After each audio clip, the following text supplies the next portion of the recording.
when you look out there in the world, there's different views from different people, different belief systems. So we, especially within Christianity, we started from the same point. Today we have 41,000 denominations of Christianity. We all started in the same point. In 2,000 years, we were able to produce 41,000 different versions of it. So obviously there were deviations along the way. So we want to explore this a little bit. How can I think this is the way, and somebody else that read the same thing, heard the same man, thinks it's this way, and somebody else thinks the same way. So that's the purpose of today's discussion. And because it's we have to understand the evolution of the process. Every time we talk about evolution, you're talking about history. Go back in history and go through facts and things that happens to us as humanity. So we're going to start way in the back, but way in the back. We're going to start before 25,000 BC. Okay, so it's way in the back. In those days, one of these systems in the universe called Capella, it's a system that has its stars and several worlds, and in this system they're going through a process of evolution. And this system in general, compared to Earth, compared to us, is more advanced intellectually, emotionally, spiritually, and physically. So they are better than us in three things. But those, morally, there are some people and there's some spirits in there that are still going against the wall, still hitting the wall with their heads. So they are the tough hearts, those who are not understanding. So what happens is Jesus accepts the idea of bringing those spirits over to Earth so they can incarnate here, because they would still be a lot better than us, so that it would help us in general, and it would give them an opportunity to go through their trials and expiations, redo themselves, morally speaking, and come back to Capella. That was the general idea, and that's what happened. So there was a point in time in our history, like again, 25,000 years ago, more or less, that's when the process starts. And we have two groups of these Capella spirits coming into Earth. Some of them will incarnate into what today we call Egypt. There's no sense in talking about it. We have to use country names. There were no country names in those days, but otherwise we can't refer to what it was. So a group of them come to Egypt, another group comes to India, and they are different. They have different status per se. In China, we had already people or spirits living on Earth. So when you look at this map here, that gives us an idea that we have three different, we're going to mix three different things in there. The ones that come into Egypt are more advanced than the ones that will incarnate in India. Okay, they are a lot more advanced. You can see here a few things about them. But in general, these guys come in, they incarnate with less debits, so they're morally a little bit more advanced. Of the ones that are in the bottom of the moral scale in Capella, they are the best ones. Okay, so still way down there, but for all purposes, they're still better than the Indians. And they come in, they do intellectually, they are very developed, so they build the pyramids, the Sphinx, and things that we can't explain today. And the reason why we can't really explain is because they come in, they redo themselves morally, and they come back, and they don't leave any traces. So for science, this is one of those, big question marks. There's not really a scientific explanation, that's why. Okay, so they were able to redo themselves morally, refine themselves morally.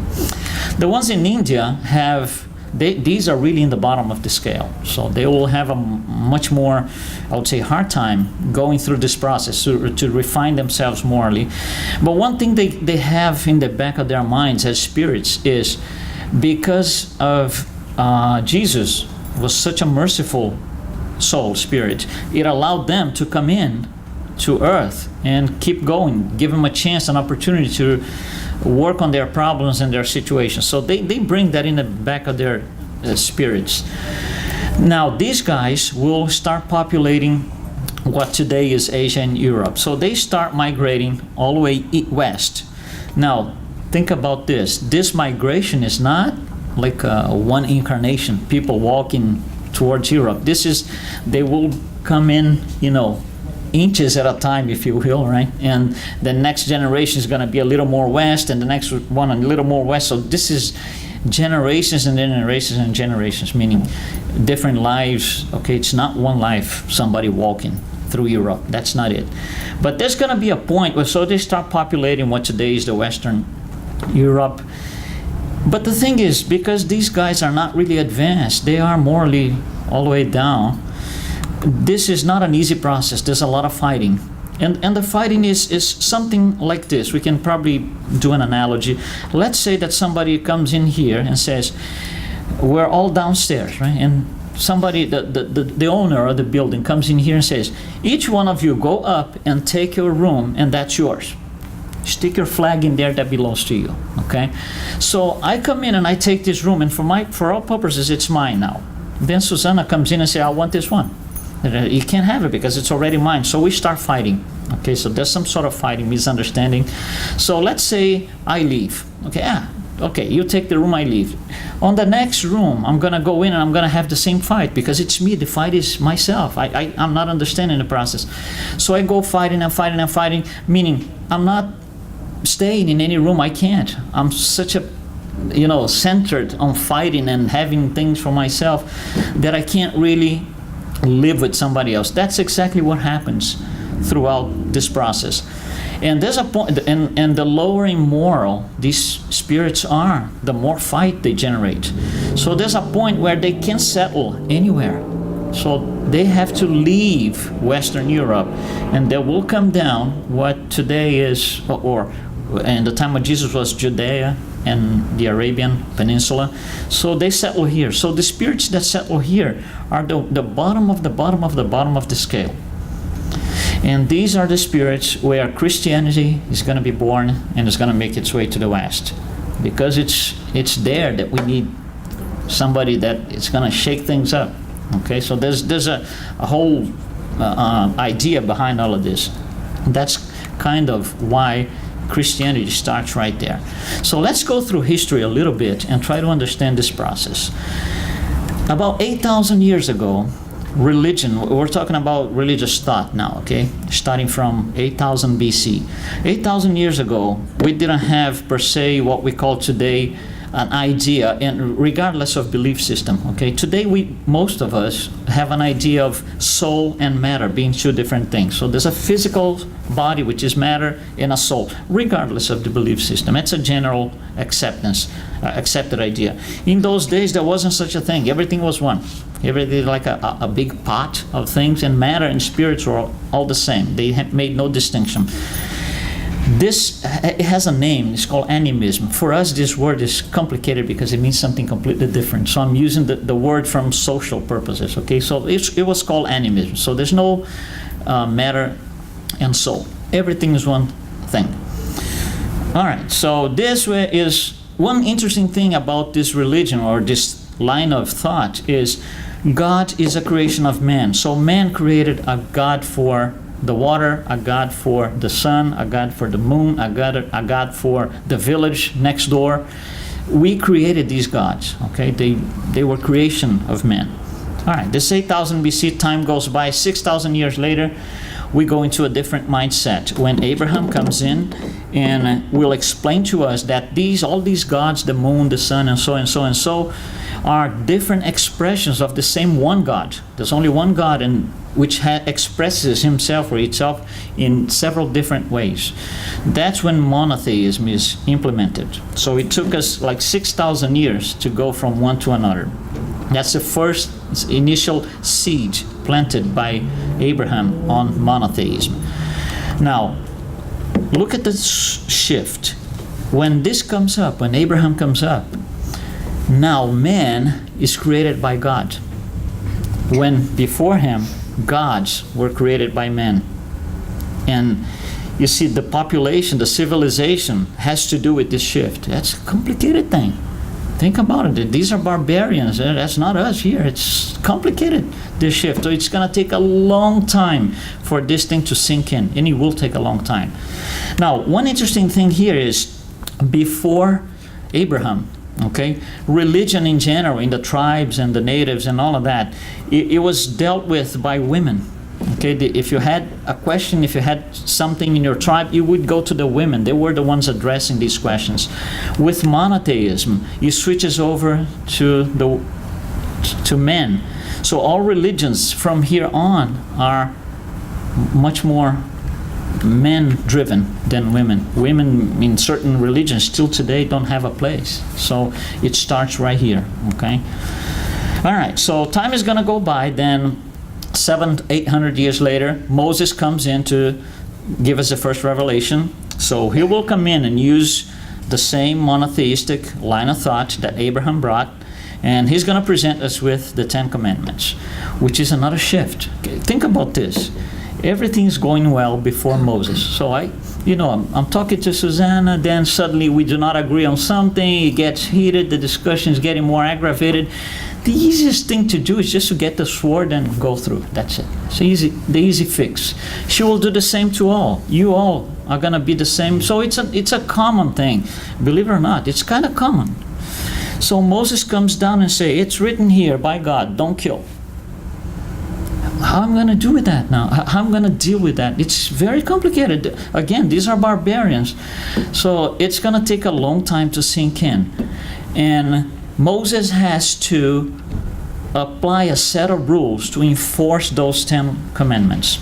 So he will create what today we call Mosaic law, but he will have to implement disciplinary laws that will enforce those values. For example, don't kill. That's a divine law.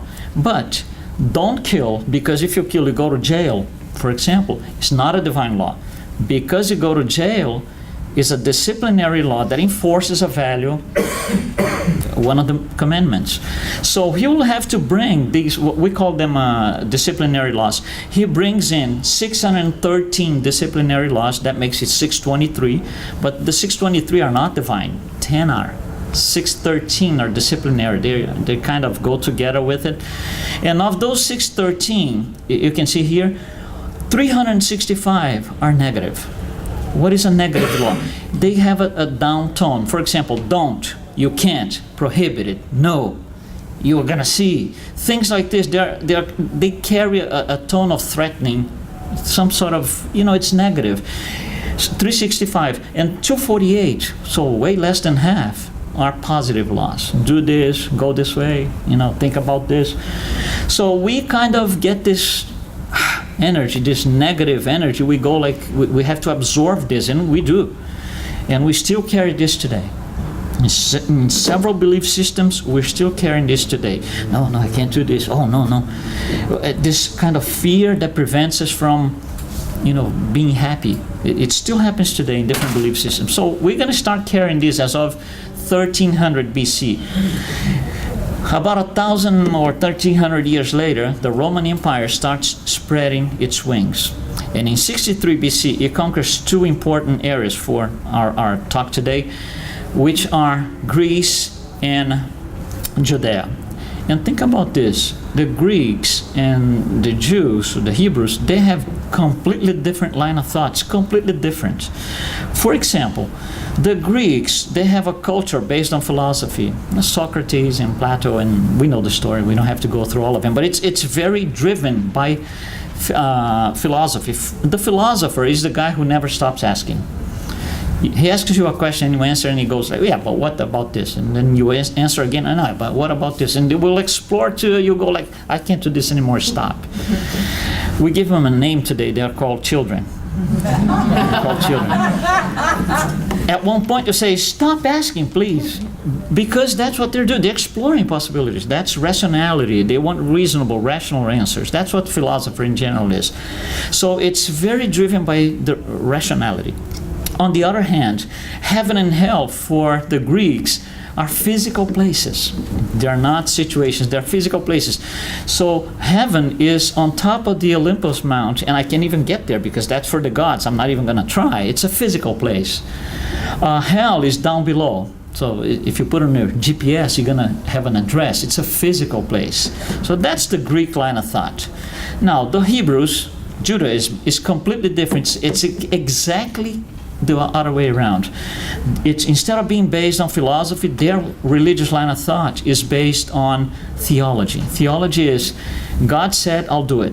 No questions asked. You can't ask. It's based on dogmas and rituals. You can't argue, you can't ask, you cannot even think about asking because it's already a sin. If you think about asking, you're sinning already. So it's a different thing. Now, on the other hand, heaven and hell are not physical places, are results of your life, of what you did in life.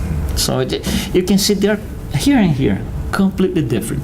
And then these two guys, these two cultures get absorbed by a grander one, which is the Roman Empire, that will bring something completely different.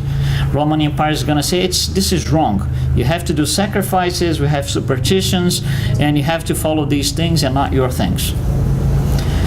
It's again, we're still almost barbarians here, and we have this tremendous shift in consciousness. That's difficult. It will not sink in 5 minutes. It's going to take trouble. People will understand one way, another person is going to understand another way. So we're going to start having different lines of thoughts from here, okay? And then comes Jesus and says, you know what? It's none like this. You see, it's only 90 years after this. Jesus comes in and says, you know what? You're thinking everything is this. It's not. I'm going to bring you different news. So in such a short time, 90 years, let's say one generation, maybe two, you have to switch again. It's very difficult. And obviously there's going to be fight. There's going to be a lot of fighting. And Jesus is going to come in and bring us a different God, merciful God, something completely different that was heard before, that was discussed before, that was understood before. And for most of all, it's not this implacable judge that's waiting for you when you die and is going to poke you with a fork. Nothing like this. It's not there to do this. It's a different approach altogether. For the Jews, for the Hebrews, for the Greeks, and for the Romans, it's not sinking in easily, okay? There's going to be a lot of trouble. But Jesus, remember, they have in their minds, the Jews have in their minds the negative line, the negative thoughts, no, no, no, don't, threatens and so. Then Jesus says, it's nothing like this. You can be happy. You can be happy. You can reach happiness. You can reach heaven. I'm going to bring you he talks about a new kingdom, the kingdom of heaven. And for the Greeks and for those that thought that heaven and hell were physical places, this is what they think. Jesus, you're telling me that I can be happy and I can reach heaven. Give me the address because I want to go there. The physical address, because for them it's a physical place. And they will not get a physical address. They will get Jesus trying to explain what it is, and they don't understand. It's just, they're blocked. Their mind is on physical locations, physical places. They will not understand. And so what happens with time, after the first 100 to 150 years after Jesus' death, the two lines of thoughts that we had, philosophy coming from the Greeks and theology coming from the Jews, philosophy dies. Theology wins over. And then, as of a certain point, we're going to go into a theological line of religious thought only, without philosophy, without rationality, without reason, without being able to ask why, being able to think. So we go through history with this in mind. Let's go through a few events in history here that will make us understand better. We're going to start in 293. That's almost 300 years after Jesus, at least 250 years after him.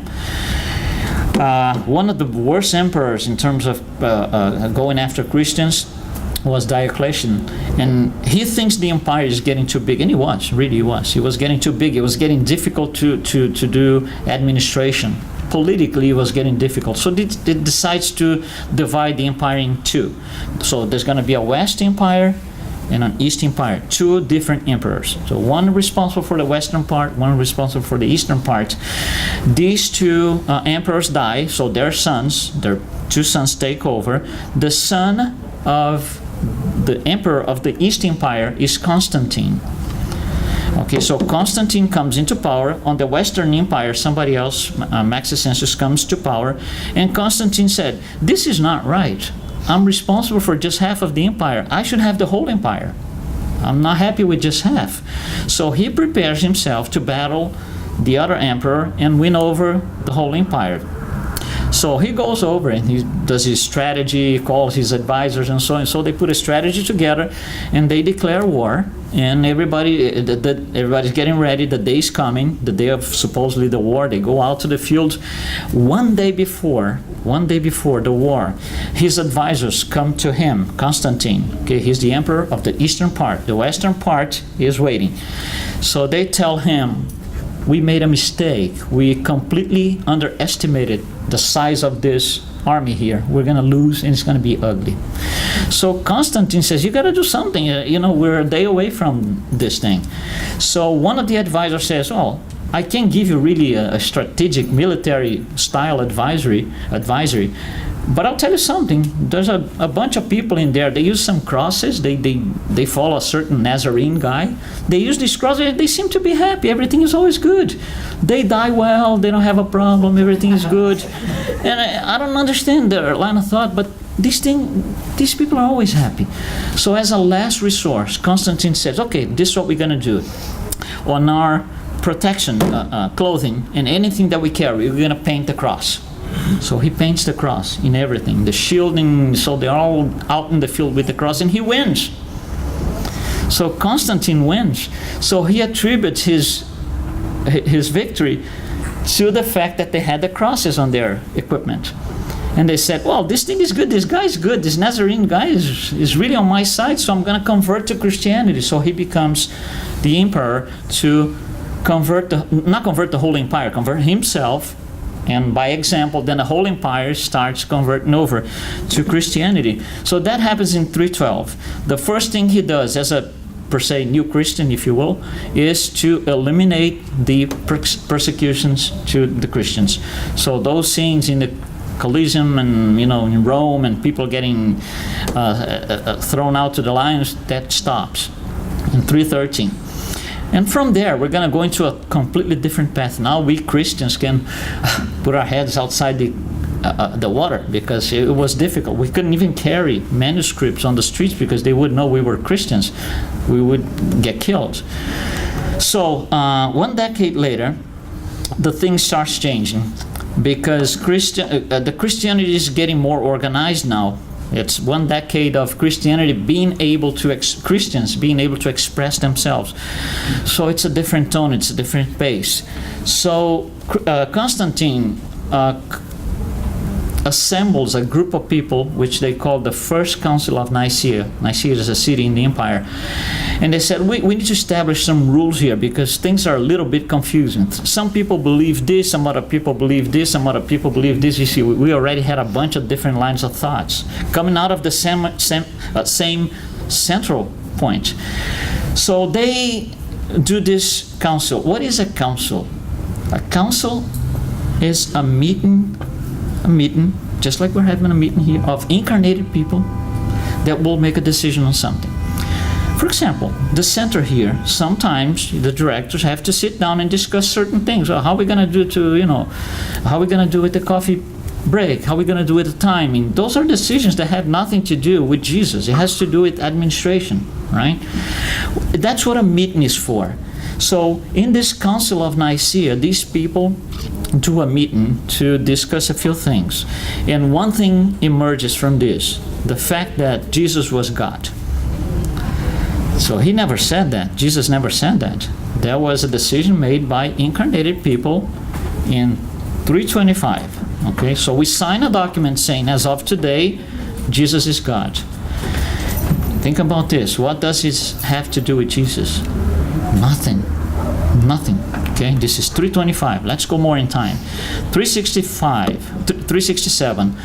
The city of Alexandria is the second most important city in the empire. The first is Rome. Okay, in those days, Alexandria was the second. The bishop of Alexandria was obviously then an important figure in the religious context.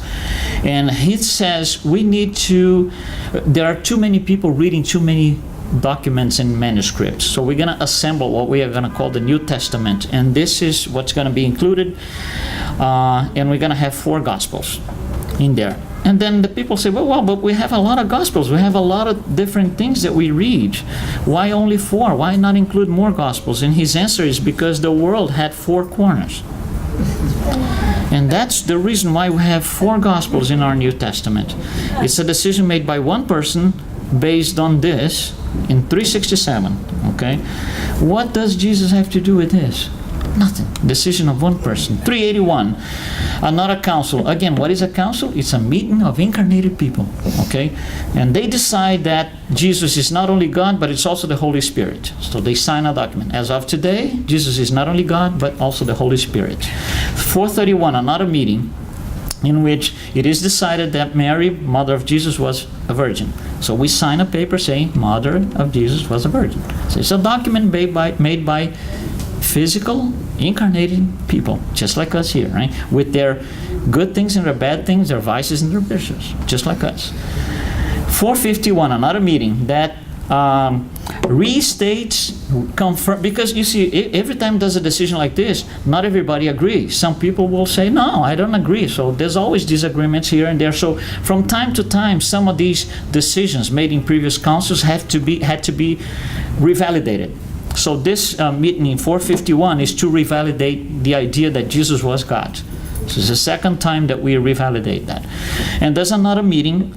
I'm only showing you the most important ones, okay?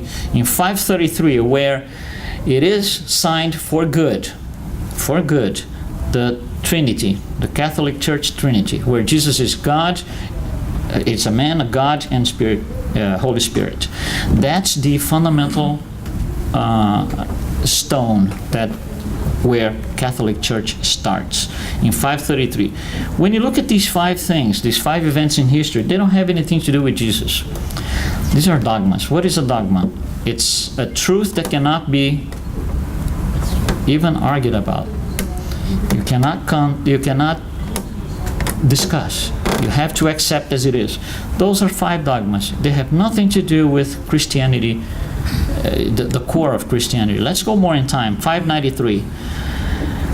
In 593, the thing is getting more complicated because we have been imposing, like we saw, a set of dogmas, and not everybody takes those. So there are people in the empire that will, discuss, and they want to talk about it. They want to revalidate things. So it's almost 500 years, 550 years after Jesus. So Pope Gregory I starts getting questions from the population, from people in general, and the question is this. Okay, so far we've been told that this is heaven and this is hell. So heaven, you go play your musical instrument, your harp, and so and so and so. And hell, you're gonna burn eternally. Okay, that's the idea. All right. Now, how is that decision made? Well, the answer is, this is 593, the answer was, if you had a good life, if you did things right, you're going to go to heaven. If you didn't, you're going to go to hell. Okay. So I need time to demonstrate how much I did. Now, what about a kid, a young baby that died, let's say 3 years after he was born? He didn't have time to demonstrate anything. And this thing is, in limbo, and they can't answer. So Pope Gregory I said, I have a brilliant marketing idea. This is going to be my answer.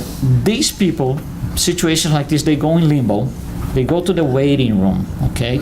And a decision is going to be made later on, this particular baby, let's say a 3-year-old baby, a 3-day-old baby died. So he's going to go in this waiting room, and later on, we're going to make a decision. If he was good, he's going to go to heaven. If he was good, he's going to go to hell. What difference does he make if he lived 3 days? If you wait 2,000 years to make a judgment, he still lived 3 days. You see, there's lack of rationality here. So the answer from the church was the most brilliant marketing idea ever, which is, okay, so now that the baby is in the waiting room, we that stayed behind, we're still living here on earth, we can advocate. So we can advocate and explain to God and to the divine power that no, this kid was good because of this and this and this and this. He deserves to go to heaven, or the other way around. He was bad and so and so. Still no basis for it because he lived 3 days, but still. So you could advocate. In order to do this, to advocate for these people in the waiting room to go to heaven, meaning, oh, they were good. That was just a misunderstanding, but they were good. They deserve to go to heaven. That's what we call salvation. So we could save these people by buying salvation, literally buying, giving them money and buy salvation. Money or whatever he had, your possessions, whatever.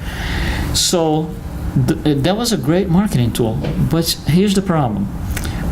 Most people are poor. Most people can, 5% of the population can only 5% can read and write. So the level of culture is way low, different than today's standards. So these people would have nothing. They were poor people, Christians trying to get by. They would give the little thing they had. They would give everything. So it wasn't a lot of money that the church was collecting from these people because they didn't have a lot of possessions. Now, some of these people buying salvations were kings. They were powerful people. They would come into church and say, well, I want to buy salvation, but not for me. I want to buy salvation for a group of people. I want to do wholesale. I want to do a wholesale deal. So I want to buy salvation for my entire family and my colleagues here that are decent, very good friends. So I want to buy salvation for a group of 50 people. Okay, you got to pay for it, right? How do they pay for it? They don't pay in money. They pay in land. They give the church land. That's why in Europe you have one church every block. Yeah. That's how much salvation they sold. That's how much salvation they sold. No kidding. You can evaluate by counting the number of churches in Europe. We can't count. Our computers won't make the numbers. It's going to overflow. But that's why, it was nothing really more than a marketing tool. And time goes by, 680 comes in, another meeting that defines that Christ, once again, it's another validation that he was divine and human at the same time. Another meeting in 787 decides that we are going to build some small statues representing the saints, and we're going to have to worship those. You see, that's nothing to do with Jesus. That's a decision made by man, by people like us, right? In 800, the Roman Empire was in decline. As of 475, 476 starts to go in decline. In the 800s, it was way down in decline. So in those days, the church, the empire, it was so bad, the decline, that the church had more power than the emperor in those days. So the emperor comes over, the new emperor, which is Charles Maine, and he proposes the church to do it together. So the political power and the religious power, church, will do this thing together now. It was done that way because he would raise his power by doing this, right? And that became the Holy Roman Empire in the 800s. So now the church used to tell you, let's say, for example, let me see if I can explain. Let's say that the church would say, if you come to the Saturday Mass, you have to wear, let's say, red shirt. So nobody could go in if they don't have red shirt. Now this is valid for everyone, not only the Christians that go to church, because it's valid for the political powers too. You see how bad this thing got. So the political power, would affect people that were not Christians. Okay?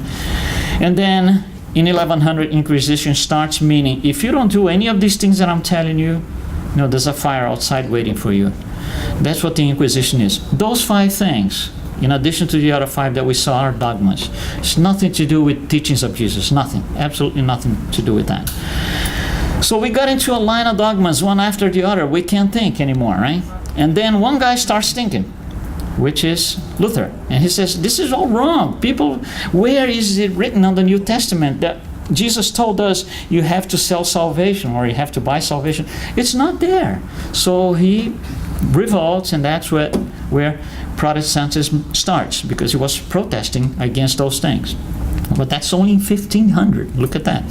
So we're doing this for 1500 years. In 1650, things change, because after Luther, more people come up front protesting. And he got a lot of support from people outside the church. A new group of scientists or people in the more technical abilities were coming in place and questioning the church, things that the church wouldn't be able to answer. And in 1650, a group of people say, have you noticed that for 200, 300 years, we have been asking these questions here to the church, and the answer is, don't ask, you can't ask. That's the only answer the church has to whatever question you place. Don't answer, can't question. That's dogma, right? So in 1650, these people said, you got to think about it. We have a brain with a reasoning there. The brain is made to think. We got to question things. We have not been allowed to question anything. And from this, this group of people in France emerges something that we call the Age of Enlightenment, also called the Illuminism. And this is going to start changing things, because what they do here is they bring back philosophy that was out since Jesus. So for 1600 years we had theology only, and now we're going to bring philosophy back in place. And philosophy is going to make us think, rationality, right? Ahead of this movement was a guy by the name Jean-Jacques Rousseau. His best follower was Pestalozzi, whose best follower was Allan Kardec. So Spiritism has a lot of philosophy in it. It is so that the first book is not a theological book. It's a philosophy book. It's called Spirit's book. It's philosophy.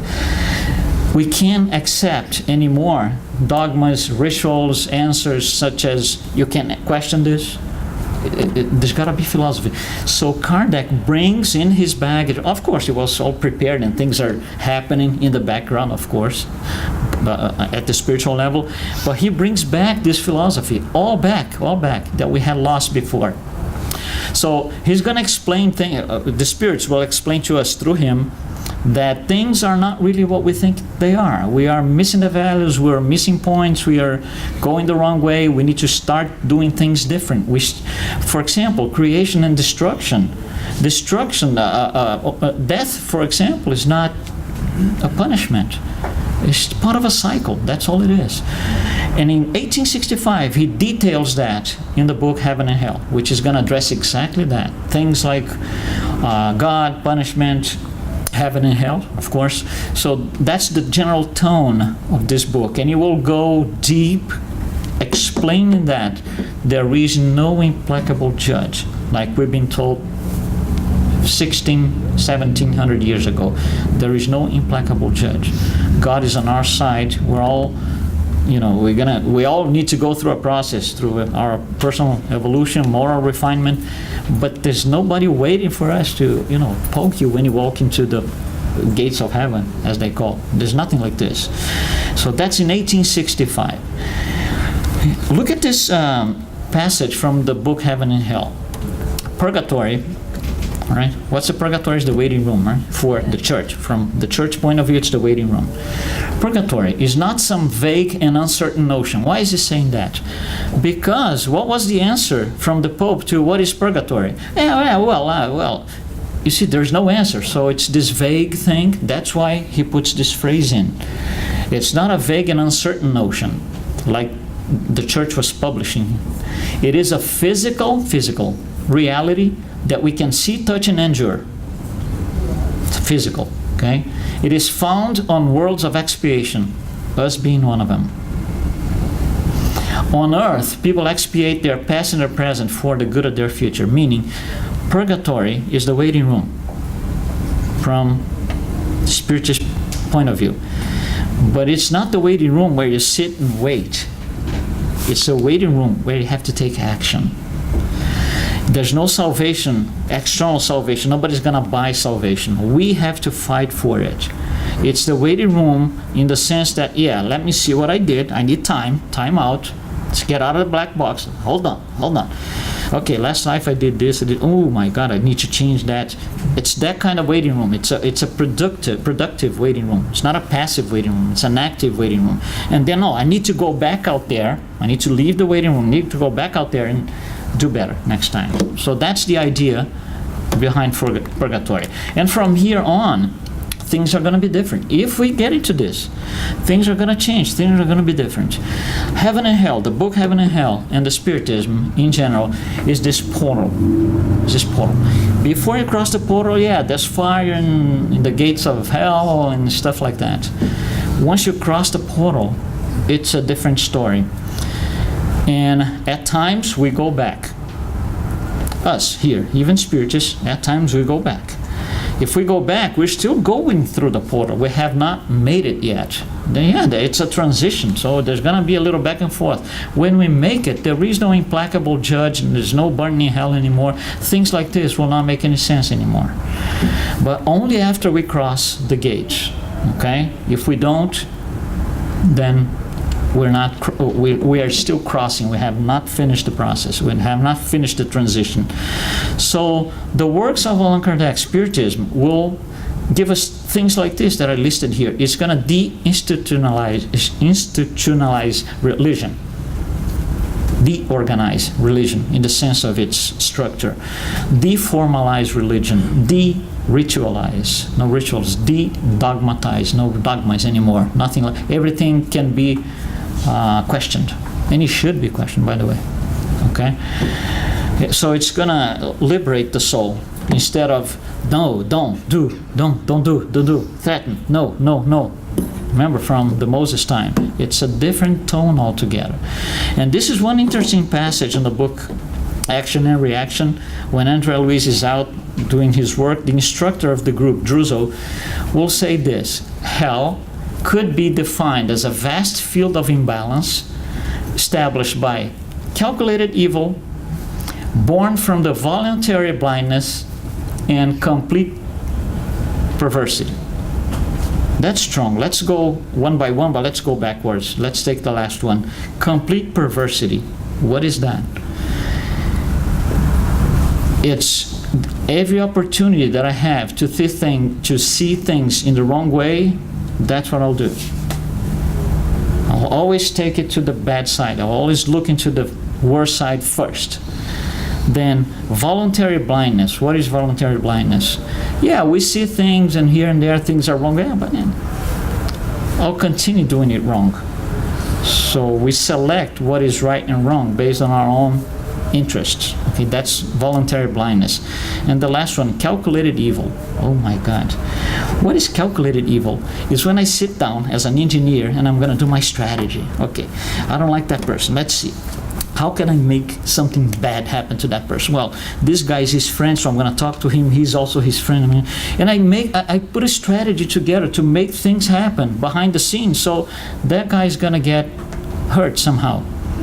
And that would be my victory. That's calculated evil. And that's what Druso is saying.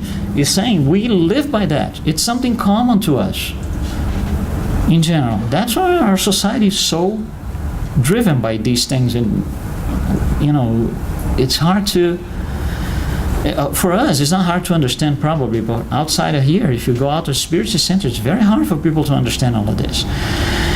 And then we get all this knowledge that we discussed so far, all of this, and we go back to the Spirits book, where Allan Kardec is going to ask the spirits, wouldn't it be easy to kind of try to categorize the spirits, so we can explain better who is more advanced, who is less advanced. And the answer from the spirits is, you can do whatever you want. You want to categorize, as long as you follow, as you be true to the teachings. Okay?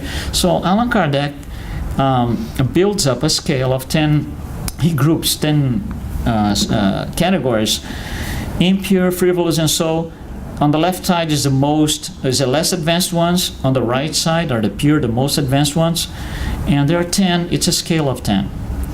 Now, these he grouped these in what he calls orders. So these red ones are part of the third order he calls imperfect spirits.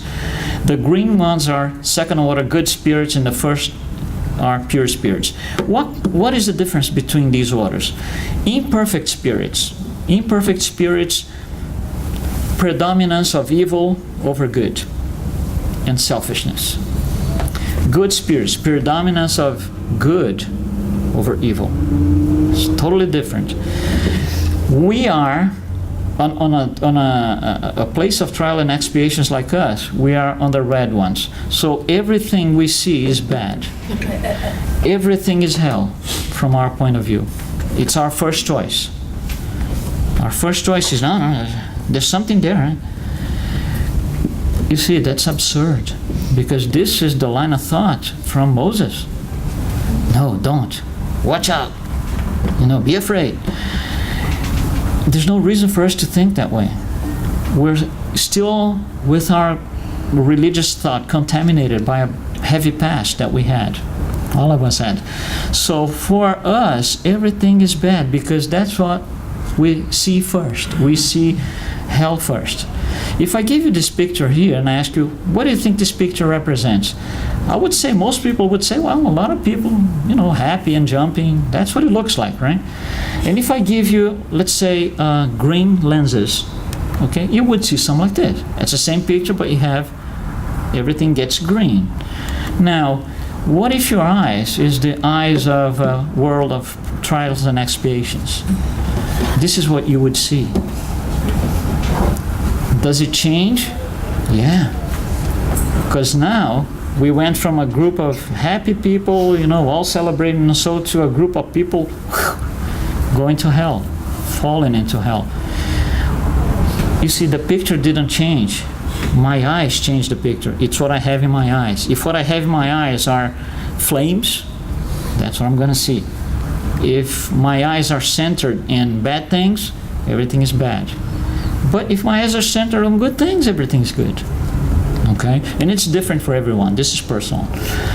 So we go through a lot of things here so far. Okay? And the question is, where am I? Am I still like 25,000 years ago? Did I understand Abraham? Or do I still have more than one God? Do I understand Moses? Or killing is still an option? Stealing is still an option? If we think stealing is still an option, I have not crossed the portal because I didn't make it to 1865. Okay, and then Jesus is the next one, second revelation, Kardec, third revelation, and then today. So where am I? Don't answer. Don't publish on our Facebook. Everyone is at a different place, but we have to know this for ourselves, not for others. This is a personal thing. That's me and myself. Where am I? And why sometimes I go back to Moses? Okay, what's wrong? So I need to work on that. I need to work on this thing. I'm not doing it right. Okay, and in the books, in the book Heaven and Hell, 1865, there's one subchapter called the Penal Code of the Future Life. What is a penal code here in our society? It's a list of things that happen to you if you commit a crime. So, for example, let's just guess something. Let's make it up. If you steal, you go to jail for 3 years, for example. If you kill somebody, you go to jail for 10 years. Okay, that's a penal code. So I don't have to kill anybody to know that I'm going to spend 10 years in jail. I don't have to. I can. If I want to disprove the law, yeah, I can, but I don't have to. It's the same thing here. So I don't have to be doing the things that I do morally negative or bad to know what's going to happen to me. I already know. It's already written there for us. So this is a set of 62 articles in our penal code. It's here. All I have to do is go there and read it. Okay, and decide if we're going to continue or not doing what we do. It's personal. One cannot change the other. One of us cannot change the other. So 4 things here that will make us change the attitude. First, I should be able to do my inventory of dogmas. What do I still believe? That is a dogma. That somebody told me in the year 150, and I was there under a different body, and I heard that, and I'm still living by it. What is my inventory of dogmas? Do I still believe in the flames of heaven? Do I still believe in somebody poking me when I go through the gates of heaven? Do your inventory of dogmas, okay? Another thing that we need to consider is photography of thought. Photography of thought is something like this, for example, in simple terms. Let's say when I was a kid, let's say 10 years old, I had a friend in school and he beat me really bad for some reason. Doesn't matter, he just beat me really bad. And then from that day on, I had the image, especially on that day, I had the image that this guy is very aggressive, he's a stupid man, he's a barbarian, okay, from my point of view. And then, I move out of the city, he moved out of the city, I go with my life, he goes with his life. And then, that's okay. And then what happens is, can you read me in the back? Can you listen? Okay, thank you.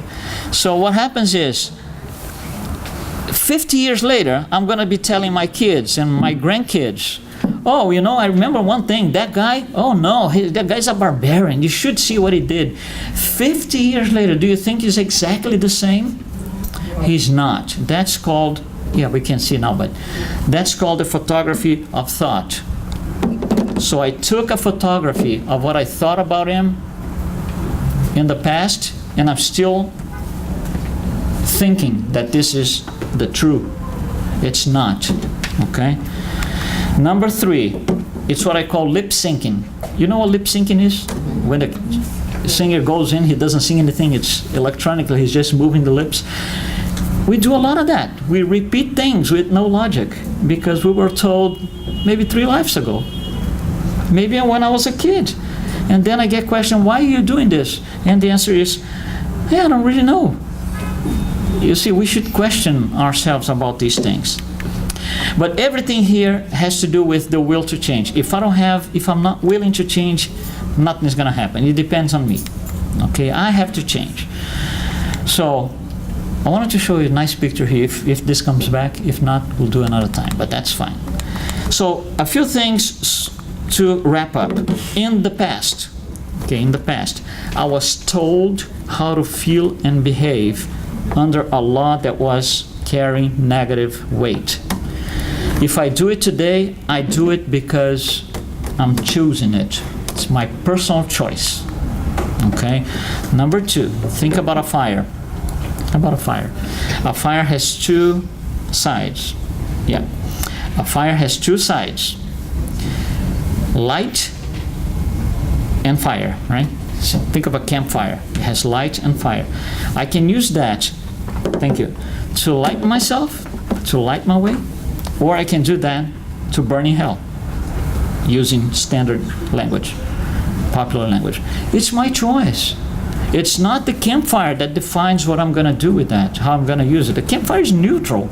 It's what I do with that that makes a difference. I want to show you this picture here because it's something interesting. It's visually, it's a revision of what we said in the past, in the beginning. Here's the Roman Empire. It gets philosophy from the Greeks, and it gets theology from the Hebrews. Okay? Through the Roman Empire, both of them survive. Okay? So when they are conquered in 63 BC, both of these lines of thoughts are preserved. They make their way in. But the Roman Empire adds a third leg. It adds paganism, which is a superstition and all of that. Then Jesus comes. When these 3 things pass through Jesus, not because of Jesus, because of what we made out of what he said. You see, it's not him, it's us. Okay? Blame it on us, not him. Philosophy and paganism didn't make it through. So after him, theology survives. Philosophy doesn't survive, paganism doesn't survive. And we go that way until 1650 with the Age of Enlightenment. The Age of Enlightenment goes way in the past and picks up philosophy back in place, brings it back in place in 1650. So through the Age of Enlightenment, which is a movement that lasted about 19, 20 years, right? Both philosophy and theology survive, both of them. And then we go into something more interesting in 1755. It's called Industrial Revolution. Industrial Revolution. Through the Industrial Revolution, okay, starts in 1755, philosophy and theology survive, but it adds a third leg called science. So when we emerge out of the Industrial Revolution, we have philosophy, science, and religion. Is that coincidence? Is that coincidence why Spiritism came after the Industrial Revolution? It's not coincidence. It's all planned. We have the philosophy, the rationality, the question everything sort of style. We bring connection to God through the theological line of thought. And we bring the methodology of understanding and explaining things from science. You see how important this sequence of events is? Not how important, how it was planned out without us. It's planned out by a grander realm. Okay, so never forget that. And to wrap up, heaven, hell, and purgatory are personal and not transferable. If I decide I'm going to make this guy's life a hell, a living hell, I can't. I'm going to make my life a living hell, not his. Because if he decides not to, it's not. If he decides yes, it is. Yeah? Okay? All right, you all have a good day. Thank you so much. Thank you.